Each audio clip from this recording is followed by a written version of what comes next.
చుక్క పడక ముందు ఆర్ఆర్ఆర్ సినిమాలో జూనియర్ ఎన్టీఆర్ రామ్ చరణ్ల అన్న అన్న అనుకుంటారు.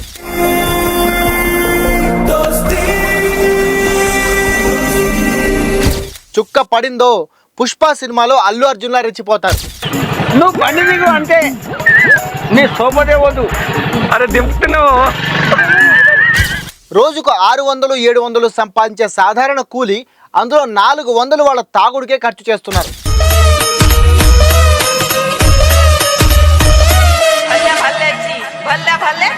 దీనివల్ల మిగిలిన 200 రూపాయలతో ఇల్లు గడవలేని పరిస్థితి. 2 ఎకరాలు పోతే పోయినాయి, అయ్యాలి లేవాలి, ఇంటికి పోవాలి. 50,000 కోట్లు. ఇదేదో రాష్ట్ర బడ్జెట్ కాదు, లేదంటే అంబానీ అదానీ పెడుతున్న కొత్త కంపెనీల వాల్యూ అంతకంటే కాదు. ఇది జస్ట్ మన తెలంగాణలో మందుకి మంచింకి మన తెలంగాణ జనాలు పెట్టిన ఖర్చు మీద వచ్చిన ఆదాయం.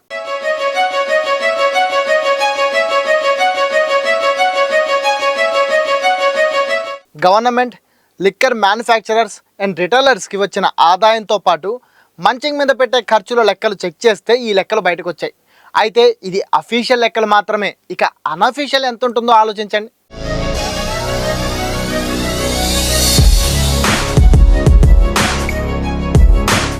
₹25-30 మ్యానుఫ్యాక్చర్ అయ్యే ఒక బీర్ని జనాలకి 40-50 రూపాయలకి అమ్మొచ్చు.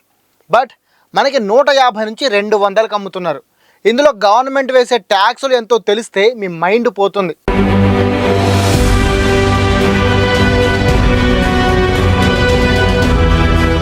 లాస్ట్ ఇయర్ మందు మీద ప్రాఫిట్స్ చూస్తే అందులో గవర్నమెంట్కి ట్యాక్సుల రూపంలోనే ఏకంగా 28,286 కోట్ల రూపాయల ఆదాయం వచ్చింది. ఇక కంపెనీలు, రిటైలర్ల లాభం మొత్తం లెక్కేస్తే అటు ఇటుగా 40,000 కోట్లు ఈ ఆదాయం లెక్కలు తేలాయి. మరి మందుండి మంచింగ్ లేకపోతే ఎట్టా? మంచింగ్ పేరుతో చికెన్, మటన్, పల్లీలు, వాటర్ బాటిల్ ఇలా ఎక్స్ట్రా ఎక్స్పెన్సెస్ అన్నీ కౌంట్ చేస్తే ఈ ఇయర్ ఆదాయం 50,000 కోట్లని అఫీషియల్గా తేలింది. అయితే లిక్కర్ ప్రాఫిట్స్ ఎందుకు ఇంతలా పెరిగాయనేది తెలుసుకోవాలంటే అసలు ముందుగా తెలంగాణలో లిక్కర్ కన్సంప్షన్ హిస్టరీ గురించి తెలుసుకోవాలి. తెలంగాణ రాష్ట్రం ఏర్పడ్డప్పటి నుంచి 2023-24 ఫైనాన్షియల్ ఇయర్ వరకు లిక్కర్ పైన రాష్ట్ర ప్రభుత్వానికి 1,60,00,000 కోట్ల ఆదాయం వచ్చింది. అది 2014-15 అంటే ఫస్ట్ ఫైనాన్షియల్ ఇయర్లో 6,095 కోట్ల ఆదాయంగా ఉండేది. అయితే ఇప్పుడు అంటే 2023-24 ఫైనాన్షియల్ ఇయర్లో ఇది ఏకంగా 28,286 కోట్లకు పెరిగిపోయింది. అంటే 10 ఏళ్లలో దాదాపు 5 టైమ్స్ ప్రాఫిట్ పెరిగాయన్నమాట. మద్యం షాపుల సంఖ్య కూడా రాష్ట్రం ఏర్పడినప్పటితో కంపేర్ చేస్తే ఇప్పుడు 400 షాపులు ఎక్కువయ్యాయి. బాల నంబర్ కూడా 797 నుంచి 1176కి పెరిగింది. మద్యం షాపులే కాకుండా ఊళ్ళలో, ఏరియాలో బెల్ట్ షాపులు పెట్టడంతో లిక్కర్ అనేది జనాలకి చాలా ఈజీ యాక్సెస్లోకి వచ్చింది. మరి ఇంటి గడప దాడితే ఎదురు మందు సీసా రా రా అని పిలుస్తుంటే దాని రుచి మరిగిన తాగుబోతు బాబులు ఎలా ఊరుకుంటారు? పొద్దున, సాయంత్రం, కుదిరితే మధ్యాహ్నం కూడా డోస్ మిస్ అవ్వకుండా తాగడం స్టార్ట్ చేశారు. దీంతో రాష్ట్రంలో మందు బాబుల నెంబర్ రోజు రోజుకు పెరుగుతూ పోయింది. మరి వీళ్ళకి మందు ఊరకనే రాదు కదా, దానికి డబ్బులు కావాలి. ఆ డబ్బుల కోసం వాళ్ళ జేబులు ఖాళీ చేసుకోవడం స్టార్ట్ చేశారు. రోజుకు 600-700 సంపాదించే సాధారణ కూలి అందులో 400 వాళ్ళ తాగుడికే ఖర్చు చేస్తున్నారు. దీనివల్ల మిగిలిన 200 రూపాయలతో ఇల్లు గడవలేని పరిస్థితి. ఇలా ఎన్నో కుటుంబాలు రోడ్డున పడ్డాయి, ఫైనాన్షియల్గా బాగా దెబ్బతింటున్నాయి. ఇది చాలదన్నట్టు తాగినడు ఊరకనే ఉంటాడా? రోడ్డు మీదకి వచ్చి రచ్చ చేస్తాడు. నా అంతటోడు లేడంటూ ఫైటింగ్కి రెడీ అయిపోతాడు. ఇంకేముంది, రోడ్లపై యుద్ధాలు స్టార్ట్ అయిపోతాయి. ముఖ్యంగా ఇలాంటి ప్రాబ్లమ్స్ గ్రామాల్లో బాగా ఎక్కువ. నేను ఇప్పుడు తాగినా ఏంటి? ఇక ఈ విషయం పక్కన పెడితే ఇప్పుడు రాష్ట్ర ప్రభుత్వానికి వచ్చిన ఆదాయం గురించి మాట్లాడుకుందాం. రాష్ట్ర గవర్నమెంట్కి గత 10 ఏళ్లలో వచ్చిన ఆదాయంలో ప్రధాన ఆదాయం లిక్కర్తోనే వచ్చింది. అది మొత్తం ఆదాయంలో 10.73% ఉంది. ఈ విషయాన్ని గవర్నమెంట్ స్వయంగా బయటపెట్టింది. 2014 నుంచి 2024 మార్చి చివరి వరకు రకరకాల మార్గాల్లో ప్రభుత్వానికి మొత్తం 14,89,421 కోట్ల ఆదాయం వస్తే అందులో 1,59,863 కోట్లు ఓన్లీ మధ్య నుంచే వచ్చింది. ఈ 10 ఏళ్లలో 2019, 2020, 2021లో గవర్నమెంట్కి కాసులు వర్షం కురిపించింది లిక్కర్.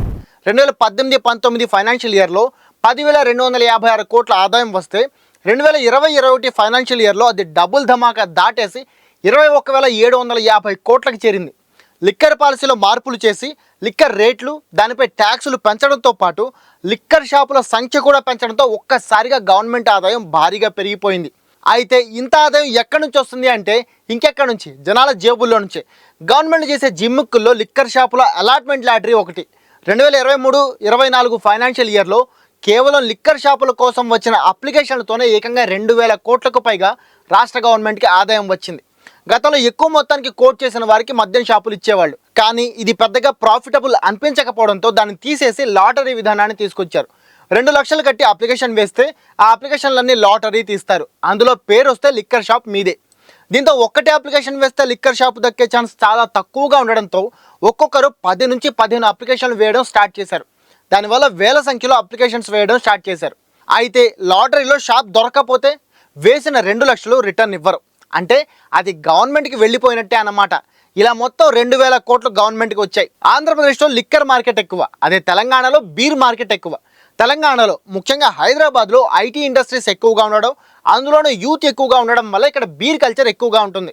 అలాగే ఇక్కడ వాతావరణం కూడా కొద్దిగా వేడిగా ఉండడం వల్ల బీర్ అనే యూత్ ప్రిఫర్ చేస్తున్నారు. అందుకే రాష్ట్రంలో ప్రతిరోజు 110 నుంచి 130 కోట్ల బీర్ సేల్స్ జరుగుతున్నాయి. అయితే మీకు విచిత్రం తెలుసా, నిజానికి ఒక బీర్ తయారు చేయడానికి 25 నుంచి 30 రూపాయలు మాత్రమే ఖర్చు అవుతాయి. కానీ దీన్ని మనకి 150 నుంచి 200 రూపాయలకు అమ్ముతున్నారు. ఇందులో రిటైలర్ మార్జిన్ 20 రూపాయల వరకు ఉంటుంది. మరి మిగిలినది ఎందుకు కడుతున్నాం అంటే ఇదంతా గవర్నమెంట్కి ట్యాక్స్ అన్నమాట. ఇక లిక్కర్ విషయంలోనూ అంతే. ఓసి అదే ఆఫీసర్ చాయిస్ క్వార్టర్ బాటిల్ తయారు చేయడానికి అటు ఇటుగా 18 రూపాయలు ఖర్చు అవుతుంది. కానీ బయట మార్కెట్కి వచ్చేసరికి దీని వాల్యూ 150 రూపాయలకు చేరుతుంది. దీనిపైన కూడా రిటైలర్ 20% ప్రాఫిట్ మార్జిన్ పోను, మిగిలినదంతా గవర్నమెంట్ ట్యాక్సే. అయితే ఎందుకయ్యా ఇంతలా రేట్లు పెంచుతున్నారు, ట్యాక్సులు వసూలు చేస్తున్నారు అని గవర్నమెంట్ని అడిగితే జనాల్ని మందుకు దూరంగా ఉంచడం, అలాగే మందు జనాలకి అందుబాటులో లేకుండా చేయడానికి ఇలా రేట్లు పెంచుతున్నామని చెప్తున్నారు. మందు అమ్మకాలు ఆపడం, లేదంటే జనాలకు మందు దూరంగా ఉండేలా చేస్తే జనాలు కొద్దిగా మార్పు వస్తుంది. అంతేకాని జనాలు పక్కనే షాపులు పెట్టి రేట్లు పెంచేస్తే వాళ్ళు తాగకుండా ఆగిపోతారు అనే గవర్నమెంట్ లాజిక్ ఎంత ఆలోచించినా నా బుర్రకి దొరకదు. మందుకి బానిసైన వాడు పెళ్ళాం మెడలో పుస్తలు కూడా తెంచుకుని వెళ్ళి తాగుతాడు, కానీ అరే రేటు పెరిగింది ఆగిపోదాం అని ఆగుతాడా? ఇంత చిన్న లాజిక్ గవర్నమెంట్లు ఎలా మిస్ అవుతాయో తెలీదు. తాగి బండి నడపం నేరమా కాదా? నేరమే అయినా కానీ అమ్మేటోడు నేరం అని చెప్తలేదుగా మీరు. అది రూల్స్ మీరు ఫాలో కావాలి కదా. అక్క కట్టి పండిస్తాం, చెల్లెకి చిరంజీవి ఇస్తాం అని చెప్తే అన్ని రోజులు బాసు కాదు కదా గురుగారు. నిజానికి ఇది జస్ట్ జనాలకి మంచిగా కలరింగ్ ఇవ్వడానికి గవర్నమెంట్లు చేసే జిమ్మిక్ అంతే. కానీ ఉందా లేదా అన్నట్టు అలా వచ్చి వెళ్ళిపోవాలి, అదే మ్యాజిక్. మరి లిక్కర్ విషయంలో గవర్నమెంట్ చేస్తున్నది కరెక్టే అంటారా? నిజంగానే రేట్లు పెంచితే జనాలు మందుకి దూరంగా ఉంటారని మీరు కూడా అనుకుంటున్నారా? లేదంటే ఇది జస్ట్ గవర్నమెంట్ ఆదాయం పెంచుకోవడానికి ఇచ్చే కలరింగ్ అని మీరు కూడా ఫీల్ అవుతున్నారా? కామెంట్ చేసి చెప్పండి. ఇది ఇవాళ టాప్ స్టోరీ. ఈ వీడియో మీకు నచ్చితే ఒక లైక్ చేసి మీ ఫ్రెండ్స్ అండ్ ఫ్యామిలీ కూడా షేర్ చేయండి. అలాగే ఇలాంటి ఇన్ఫర్మేటివ్ కంటెంట్ కోసం మా దిశ టీవీ యూట్యూబ్ ఛానల్ని సబ్స్క్రైబ్ చేసుకోండి. నేను మీ కేబీకే సైనింగ్ ఆఫ్.